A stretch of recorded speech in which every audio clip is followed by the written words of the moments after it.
Hey, Rylend Grant. Welcome to Isekai Convention. We're talking today about the history of storytelling in comic books, and we want to know a little bit about you, where you're from, how you grew up, where you went to school. Let us know about that. Oh, yeah. So I grew up in a housing project in Detroit, Michigan. Wow. Yeah, fun and exciting. And somehow kind of fought my way out of there. I ended up at the University of Michigan, where I studied, actually went there to study political science, but, it was kind of, politics just kind of burned me to the ground at that point, and, had a little fallout, and by the end, I ended up with a degree in film, dramatic writing, and art history. And so that eventually brought me out to California, where I went to grad school at the American Film Institute Conservatory, where David Lynch went, and a load of other filmmakers. And so was hired kind of right in the middle of my AFI experience to write a film for Lucasfilm. Had a script win a big competition, the final draft big break competition back in I think it was 2004. Okay. And so based off of that, got my first agent, was hired to write a script for Lucasfilm, and then been getting paid to write movies and TV shows since then for about 15 years now. Written for Ridley Scott, J.J. Abrams, Luke, of course, F.Gary Gray, Justin Lin, John Woo, a bunch of other folks like that. Mostly writing big poppy action movies, and then about 4 years ago now, I kind of swerved into the comic book lane. My first title was a love letter to 70s paranoid spy thrillers called Aberrant. Yeah. I loved that book, by the way. Thank you very much. That did a 10-issue run with Action Entertainment, and ended up winning a Ringo Award for that last year. Favorite villain, right? Yeah, favorite villain, and I was nominated for 2 others. I was nominated for Best Single Issue and then Best Writer alongside, it was like Jeff Lemire and... Yeah, you were in very good company, sir. Very good company. Snyder and Brian K. Vaughan. It was like me and 4 first ballot Hall of Famers. Yeah. Yeah, it was funny going to that, award show because, everybody's like, who are you now? You're the weird guy, right? And so then after that, I did a kind of like a dark superhero noir called Banjax, kind of Death Wish with a superhero, and that was received pretty well. It made about a dozen critics 10 best lists last year. It's kind of in the mix for the Ringos this year. Yeah, I've seen that. Was it? The most what's that? There was some Eisner talk about your book, right? Why don't you tell me a little bit about that? It didn't end up making the Eisners, but I thought there was some talk. Yeah, we didn't make the cut, but there were some whispers. We'll see. Yeah. The Eisners are a weird monster. I mean, obviously the pinnacle. Obviously, if the Ringos are kind of the Golden Globes, and Eisners are the Oscars. Yeah. And from what I can tell, you kind of have to get on the Eisner radar, and it's one of those you got to kind of show up on the radar 3 or 4 times, and then they start. Unless you just have a mega hit, and right. Obviously these are kind of small indie books, so kind of hard to break through with that stuff. But yeah, I mean, so Eisners are weird. It's like usually has to be either a super mainstream book or like a really, really nobody ever heard of independent. And since your book was right in the middle there with being popular for an independent, it didn't really make the cut. So Rylend, your soldiers in Aberrant, being a veteran, I was really impressed about the way that you captured soldiers. And I want you to tell me a little bit about how where your experience came from in writing soldiers. Yeah, well, that was very important to me, and it's a compliment coming from you, and I always love hearing that from men and women who have served. So I just come from a military family. I mean, my dad was in the Army and fought in Vietnam, and my grandfather fought in World War II, and all my uncles and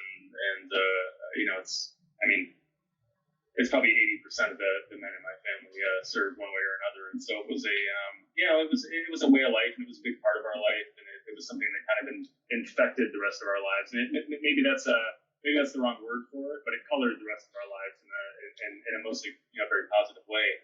I actually almost went myself. So I was again I was kind of a dirtbag kid growing up in Detroit, and I was looking to get into politics, and obviously a military career is a nice stepping stone. Absolutely. Or at least it used to be. Back when our politicians kind of cared to do things like that. I don't think they do anymore. Not enough, at least. But I actually had a congressional appointment to the Naval Academy. Oh wow! And I came within a hair of going. And the idea was you come out an officer and get on a ship and good career there, and then and then it kind of launches you politically, that sort of thing. But my dad did not want me to do it, and I ended up he was against it. I mean, he fought in Vietnam, and it was not a great experience. And right. He was saying you don't have to do this. Look, if you go to a different school, and if you still want to serve afterwards, you can. But this is going to commit you, and then it really changed. I ended up getting a scholarship to Michigan, and so that kind of changed everything. It's like I kind of couldn't turn that down, and so I didn't, and I ended up in a very different place. The people you see in Aberrant, the soldiers. I mean, they're my uncles and my dad, and they're just that was how they talk to one another. And when I called them on the phone, that's how we talked to one another.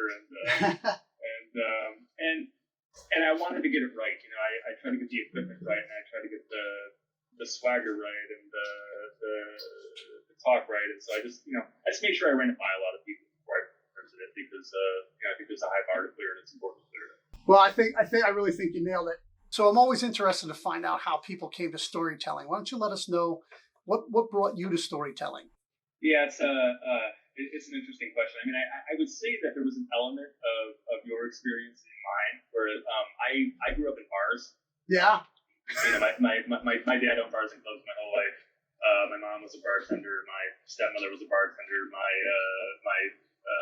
My stepdad was a guy who cooked in bars initially before he kind of became a pretty substantial chef. So there was a lot of that. Saying sit around tables. Sure. Loud drunk assholes. Kind of roars. So I mean, in terms of dialogue cadence and all that stuff, I think I'm really kind of channeling from that. But yeah, stories to me. Here's the thing: it's I didn't, without beating on them too much, I didn't learn a whole lot of positive stuff from my parents, from my family. You learn what not to do, right? But I learned right and wrong by watching TV. Yeah. I'm saying, like, Captain Picard taught me how a good and honest and hardworking person works more than the people around me did growing up. Where I grew up and how I grew up. And in a lot of ways, it was like where I kind of saw, love and kindness and people dreaming. Right. Path, further out than 5 miles from where they grew up or whatever. Sure. And so the TV kind of raised me, right? And, right. And so it began with dreaming, telling stories in my head about where I was going to go and what I wanted to do. And I guess another important element, I mean, you and I, when we were off camera, we started right off talking about action figures, right, about toys. And I'm actually in the office where I write, and I don't want to, but it's filled with toys, and it's filled with that's awesome. It's filled with the toys that I played with growing up. Sure. So I mean, even still now, written a lot of movies and a lot of comic books, but the best stories I ever told my action figures when I was a kid. Sure. Right? Very, very complex stories with A, B, and C stories that were all intertwined, and things that set up and things that pay off. I was learning how to be a writer back then. I was 8. Yeah. And so it was, I don't know, it was an escape. It was therapy. It was my drive setting itself up. And so it was something that I kind of couldn't live without. Like, you know how you hear people say all the time, like, "Oh, if I don't work out, I feel like garbage." Right. You know, and you know, my wife and I go through the same thing. I mean, we're sitting here quarantined, right? Yeah. For the most part, and you know, we try to get 3-4 nights a week in at least, and it's like, well, last night we were having the same discussion where it's like, I really don't want to, but I know I'm going to feel a lot better if I do. And so writing, to me, telling stories, it's a necessity like that. It's a matter of maintenance. It's like, if I don't do it, I get very ornery, very angry. Right. There's all of this stuff that's built up inside of me that has not had a chance to, I mean, the page, the empty page is a place where I get my demons and kind of beat the hell out of them. Right. And so if I don't do that pretty regularly, then you don't want to deal with me. All right, Rylend, I'm reading both your books. I really enjoyed your heroes, and we want to talk a little bit about her hero's journey. So why don't you tell us a little bit about how you come about your heroes and how you take them on their journey? Yeah.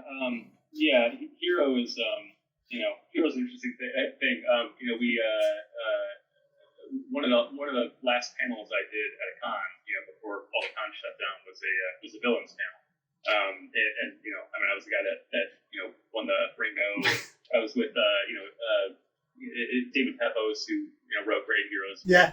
Spencer Locke and Chris Cantwell. Going to the chapel. And Chris Cantwell, who was writing Doctor Doom then, but is writing Iron Man now. Yeah. And he knows a thing or two about both heroes and villains. And so, and I think that really struck me there. And it's weird you asked me a question about heroes and I started talking about villains, but I think that's the key. Is like, stories for so long, in comics in particular, were very black and white, right? This is a hero and this is a villain.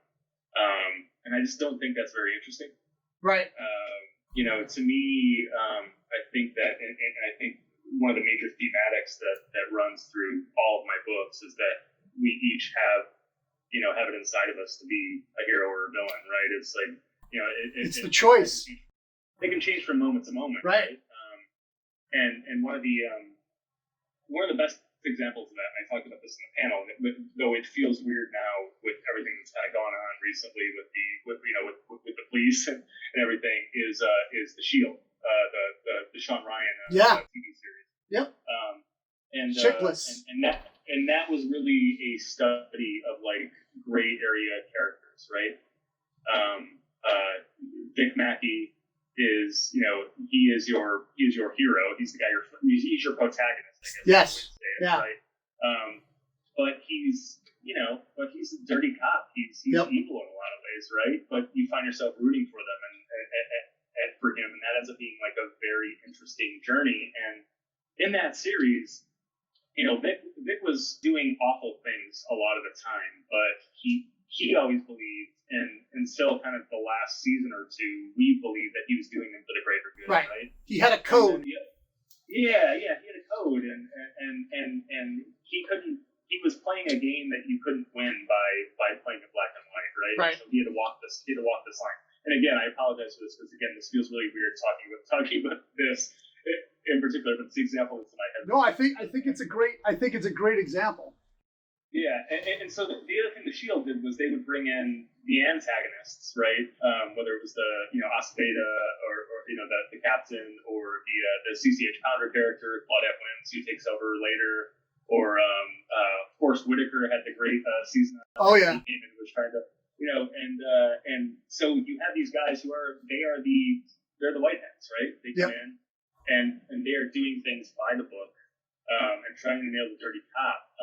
And they are, in every case, doing the thing that you should be doing according to the book, but it often has very evil and disastrous results. Right? And so that that tug of war, that dichotomy, was something that I was very interested in. And so for me, it was, with Aberrant, David was not the hero we wanted, right? He was the hero they had. Yep. they needed him desperately. He was not the point and wing superhero ideal. He was a loudmouth swinging Dick Asshole. Yeah. But you kind of love him for it, right? And that's why he gets things done. And then on the other side, again, Lance Corddry, who was the villain, for whom I won the Ringo for, he was a fallen hero. He was Superman basically. Right.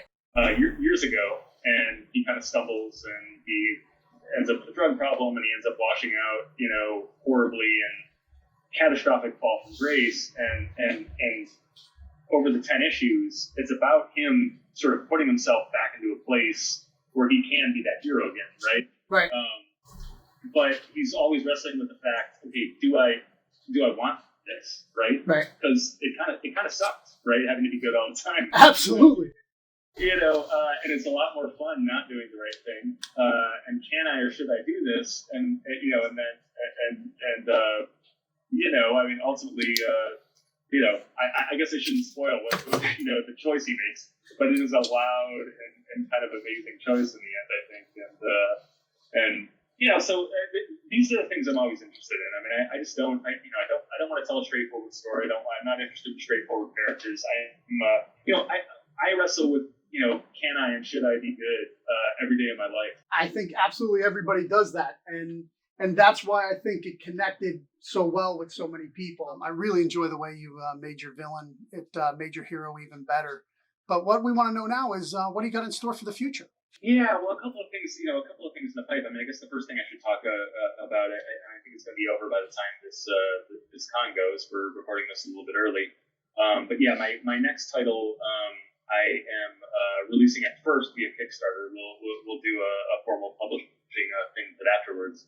But yeah, it's called The Jump. The Jump is kind of a kick you in the teeth paranoid thriller set in the world of astral projection, which is like a really kind of crazy world. And so obviously I come from a film background, and so I can't sort of help but think of things in cinematic terms. And so what I've been saying is The Jump is a smart, high concept sci-fi thriller full of meaty twists and turns. It's Inception meets The Bourne Identity if it were dripping with macabre and directed by David Fincher. So, sorry, I had to read that. That was my sales language there. But yeah, a lot of fun. I love doing these kind of paranoid thrillers, and this astral projection world is something that someone should have done and knocked out of the park before us, but I haven't really seen it, and so I'm really excited about it.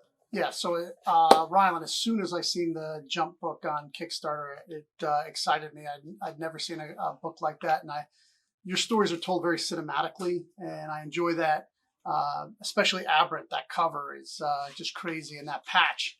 You should have that patch made and sell that patch. Protecting the interests of assholes since 2001. Yeah.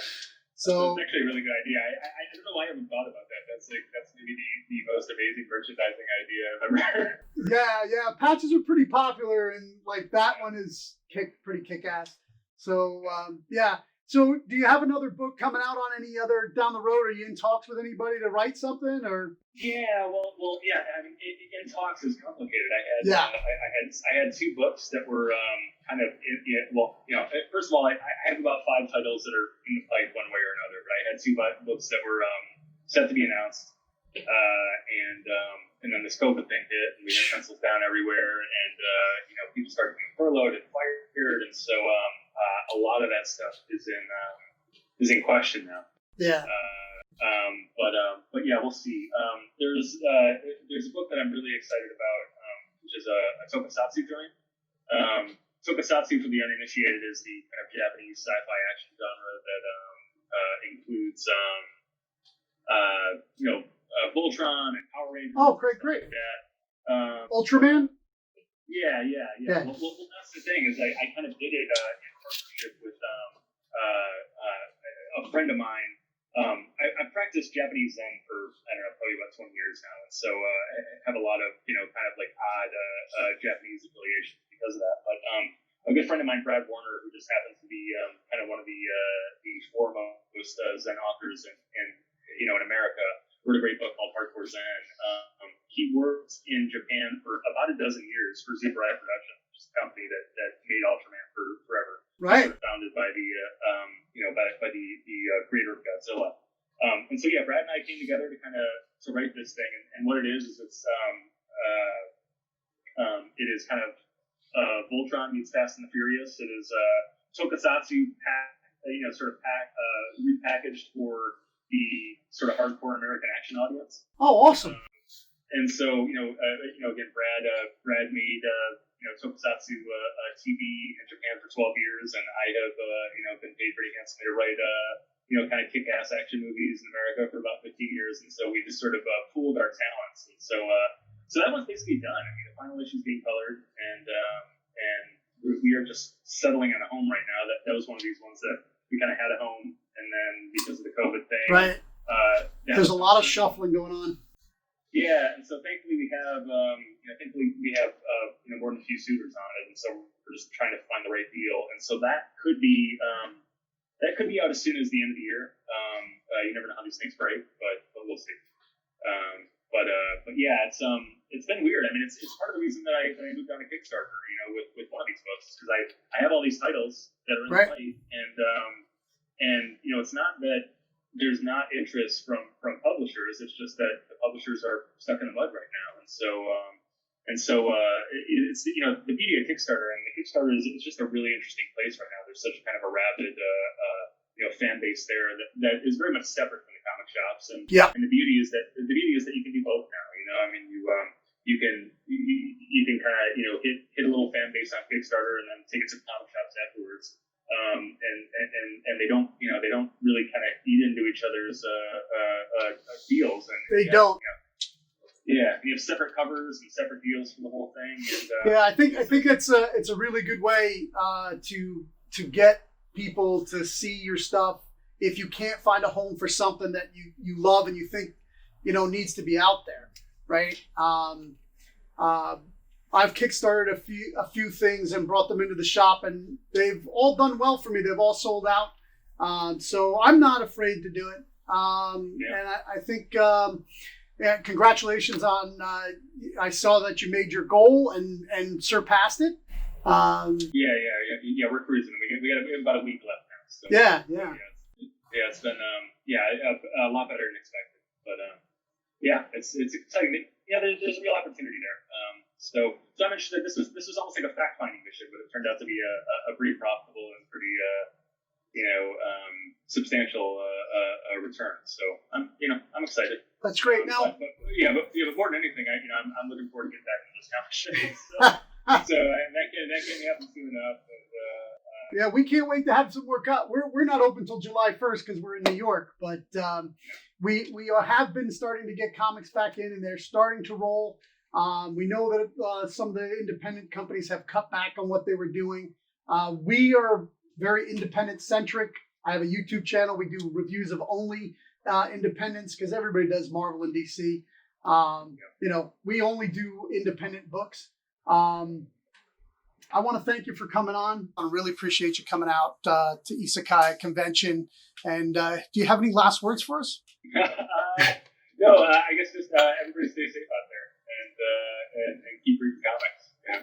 Thank you. And so we can get Aberrant on trade now, and Banjax is also out on trade. Yeah. Aberrant and Banjax are available in fine comic shops everywhere. Absolutely. Trades available. There are 2 trades for Aberrant, season 1 and season 2, and the one for Banjax. I still owe 4 more issues on it, so it's another thing that I kind of have in the works. But excited to do those, and then look for the jump. And where can people find you? You can find me on all social media. That's probably the easiest place to find me. My handle on Instagram, Twitter, Facebook, the whole 9 yards is just my name, Rylend Grant. That's RYLENDGRANT. Probably printed somewhere. But I always spell it because it's not, my parents kind of made up a name, so I know how to spell it. So, seek me out, friend me, follow me, whatever. You have a question about making comics, throw it at me. I'm always here to help. That's fantastic. Thank you so much. We really appreciate you coming out. Thanks for the opportunity.